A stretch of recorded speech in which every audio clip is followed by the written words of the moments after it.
দেশের ৩৬ জেলার ওপর দিয়ে মৃদু তাপপ্রবাহ বয়ে যাচ্ছে বলে জানিয়েছে বাংলাদেশ আবহাওয়া অধিদপ্তর। এসব অঞ্চলের তাপপ্রবাহ অব্যাহত থাকতে পারে বলেও জানিয়েছে সংস্থাটি। মঙ্গলবার ১০ জুন বাংলাদেশ আবহাওয়া অধিদপ্তরের আবহাওয়াবিদ ডক্টর মোহাম্মদ ওমর ফারুকের দেওয়া পূর্বাভাসে এ তথ্য জানানো হয়। আবহাওয়া অফিস জানায়, আগামীকাল সকাল ৯টার মধ্যে চট্টগ্রাম ও সিলেট বিভাগের কিছু কিছু জায়গায় এবং ময়মনসিংহ, ঢাকা, খুলনা ও বরিশাল বিভাগের দু-এক জায়গায় অস্থায়ীভাবে দমকা হাওয়া সহ হালকা থেকে মাঝারি ধরনের বৃষ্টি বা বজ্রসহ বৃষ্টি হতে পারে।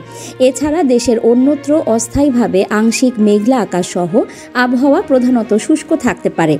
সংস্থাটি জানায়, ফরিদপুর, মাদারীপুর, টাঙ্গাইল, চাঁদপুর, ফেনী ও পটুয়াখালী জেলাসহ রংপুর, রাজশাহী, ময়মনসিংহ ও খুলনা বিভাগের ওপর দিয়ে মৃদু তাপপ্রবাহ বয়ে যাচ্ছে। এসব অঞ্চলের ওপর দিয়ে বয়ে যাওয়া চলমান তাপপ্রবাহ অব্যাহত থাকতে পারে।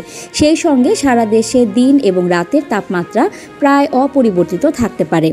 নিউজ ডেস্ক, সংযুক্ত।